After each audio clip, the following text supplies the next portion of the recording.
Hello everyone, Miss Innes here from Lebanon Trail High School. The purpose of this video is to serve as your lecture for Classical Empire's Periphery, so primarily for the African kingdoms and the American civilizations.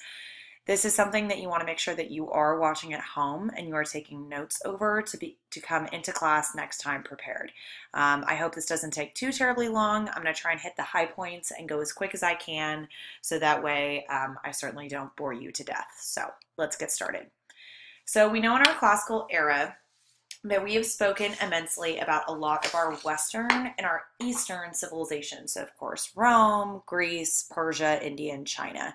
So what this video is going to show is primarily our African kingdoms, especially towards the end of period 2, and then civilizations such as the Maya, the city-state of Teotihuacan, and then the Cahokia civilizations in North America. So let's start with Africa.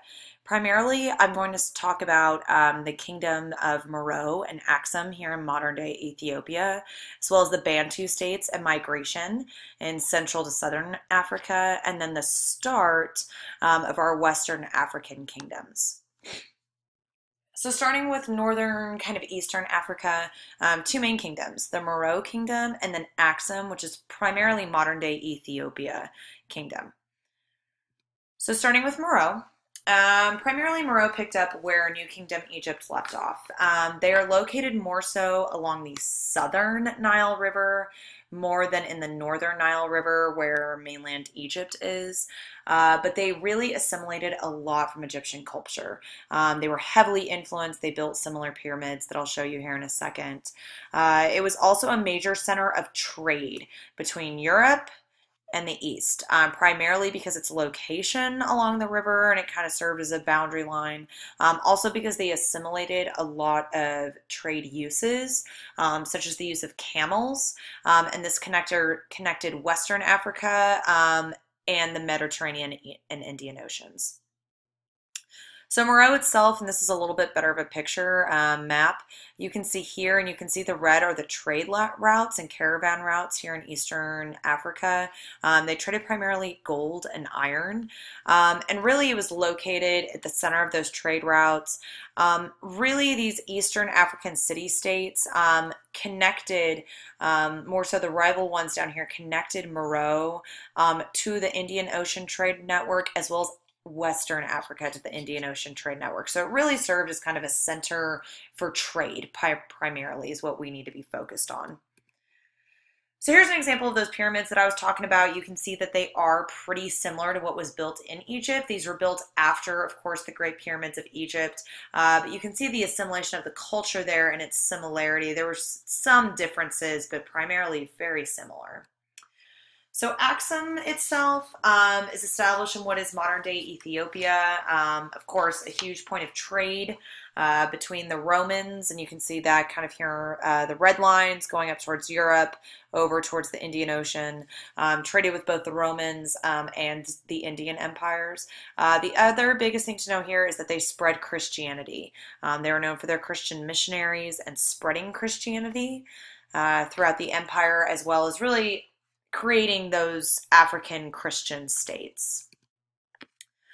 Similarities between the two, like I just said, the first two bullets are really the most important here, guys. It's going to be the trade and the centers of their trade routes and long distance trade, as well as having those urban centers. Massive architecture, buildings that are built, those pyramids, of course. They did have centralized states, centralized governments, had languages, ambitions to take more land. What's interesting is it's going to be their environment that actually leads to their downfall. So deforestation, soil erosion, and that's going to be brought on by their intensive farming that actually leads to their downfall.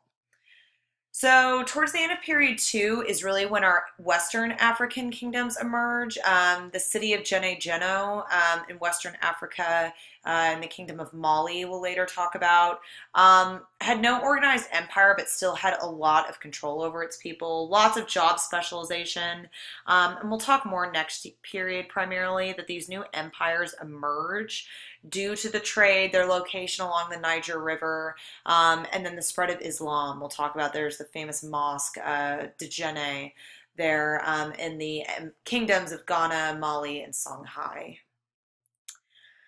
So moving more into central southern Africa, and I'm going to skip ahead to this map, we're going to talk about the Bantu migration. So primarily Bantu people were tribes of families of people that over a long, long period of time migrated throughout Africa. So you can see the different routes of their migrations. And keep in mind that this was not something that happened overnight or rapidly. This happened over decades primarily. So really, they kind of affected the hunter-gatherers in their path. Of course, they brought along agricultural techniques, brought along diseases, taught people metallurgy, tools and weapons, of course, better than our Stone Age technology.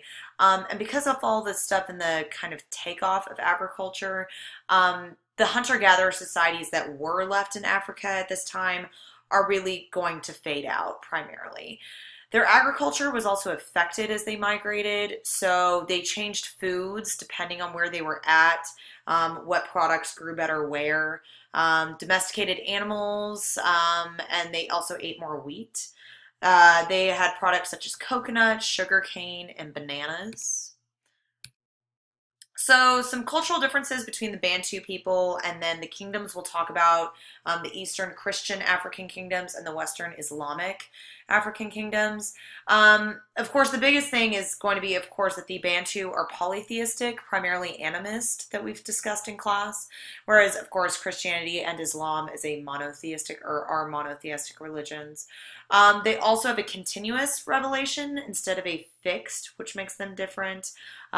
They're also local religions, so they're very geographically confined. You wouldn't see them spread over a large area. And they also have no drive to be missionaries. That we'll see is very different from Christianity and Islam, who promote missionaries and the spread of religion. All right, let's sail across the Atlantic and take a look at North and South America. Let's start off with the Maya, infamous for their calendar, infamous for their pyramids, infamous for human sacrifice, all kinds of fun stuff. Like I just said, they had lots of mathematic and scientific achievements. They invented all kinds of things. The concept of zero, calculations, the cycles of planets, eclipses, their calendar, solar years, all that fun stuff. They also had that writing system, like I just talked about, similar to Egyptian hieroglyphics. Had those series of pictographs. They also totally engineered their environment and changed it to meet their needs. So they had terraced hillsides into the side of hills where they would have their farmland. They drained their swamps, which of course that combined with changing the landscape would lead to deforestation. Flattened their ridge tops. They also had irrigation systems similar to what we've seen in other civilizations. Those water management systems and irrigation techniques. So the Maya, why they died out, there's a lot of theories that kind of float around. We think it was kind of a conglomerate of all of these reasons. Primarily, we don't have one for sure reason over another. Really, we think that it might have been that they had a dramatic population growth. And of course, with that deforestation, they weren't going to be able to have the resources to support that population. So there's that. We also think that they might have experienced a drought period that would have hindered their crops, which of course is going to lead to famine, epidemics. We also think that maybe families fought with each other in some way. And there was also some sort of level of political disunity between them as well, leading to their downfall. Taking a trip north into modern-day Mexico, looking at the city-state of Teotihuacan, which is really located in what is modern-day Mexico City. This is a modern-day picture of the ruins of Teotihuacan. You can see here their monumental architecture, pavilion, temples, all that fun stuff. Later, of course, Teotihuacan will become the center for the Aztec, but we're not quite there yet. So Mayan people worked and traded peacefully for the most part with the Teotihuacan people. They worked as merchants and traders. They worked as diplomats as well. They also got along with their neighbors through a variety of ways, the Teotihuacan people. First off, it was highly administered by the city. It was only 10,000 square miles. They also accepted tribute payments from smaller civilizations and people. They also, would have forced military takeovers, but really they experienced a lot of diplomacy through trade, and they would make diplomatic connections with others in order to trade products. And their cities became these economic centers, primarily because of these artisans living there producing all of these cultural materials that were traded between, that Teotihuacan really took off as kind of the metropolis of Mesoamerica, if you will. All right, moving to South America, we're going to take a look at the Moche, which are located in the modern day Andean, kind of modern day Peru, but in the Andean mountains. Of course, they had a complex irrigation system, which is necessary when you live in the mountains. They received runoff water from the Andes. They produced products such as maize, beans, squash, and cotton. Everything was fertilized by something called a guano, which is interesting. That is bird and bat poop, which I think is pretty fun. Craftsmen, they created lots of different products. Metalworkers, potters, painters, face masks, animal figures, all kinds of fun stuff. Where we think that they collapsed, possibly ecological factors, earthquakes, droughts, possibly aggression from neighbors, invasions, and then they might have had some sort of internal strife within themselves. So similar to the, Mayan, is that they had that, we're not entirely sure where they fell, so we think it could have been a conglomerate of factors. Some disadvantages of the Mesoamericans, because of their geography, of course, North and South America, the Mesoamerica people and the Andes people, the Moche, had little interaction with each other. They also did not have many domesticated animals or ironworking. What's interesting is the wheel and seafaring technology will not come until the Europeans show up, so that will not come until way later on. Some similarities between the two. Ritual calendars, of course, they're infamous for. Human sacrifice, they're infamous for. Their religions, their deities were very, very similar. Their gods. The cosmic cycle of creation and destruction they believed in, as well as their monuments for ceremonies, those temples, and those hieroglyphic writings. All right, moving a little farther north, last but not least, let's talk about the Chaco and Cahokia civilizations, are very, very early North American civilizations. So the Chaco, primarily located in what is southwest United States, so Arizona, New Mexico, northern Mexico, Colorado-ish, Texas-ish. They were acquired maize from Mesoamerica, but their agriculture shift took a long time for them to really primarily settle down and shift to agriculture. Really, they were very small settlements, but were connected through large trade networks, and they would exchange with people a long ways away. As their population grew, they created large pueblos that were built above ground.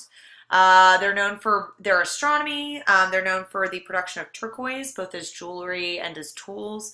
And they were possibly cannibals. Fun fact. The Cahokia kind of sprung up in their own independent agricultural revolution.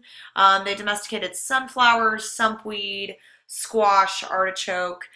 They built these dramatic burial grounds, as you can see up here, that were kind of underground. They look like these little mounds, well, not little, but these giant mounds in a field, and all kinds of different earthworks. We think that was something related to rituals and lunar eclipses. They were also part of the Hopewell Interaction Sphere, which was this massive trade network of exchange of goods and religious ideas, basically over what is the modern day U.S. So from the Appalachians in the east to the Gulf of Mexico in the south to the Great Lakes in the north, we think that they interacted with all kinds of different tribes. All right, as I just said, the North Americans, their use of agriculture, all kinds of different products they added to their hunter-gatherer diets. Later when the Cahokia are introduced to maize, they will grow in population. They'll have more complex societies. They'll build the largest structure north of Mesoamerica, large trading network, lots of people. All right. Some connections to end with here between what we've talked about, the empires we've talked about in class, and the Americas, Africas. So biggest things that stand out here, of course, these cities glorified their empires and they were major trade networks.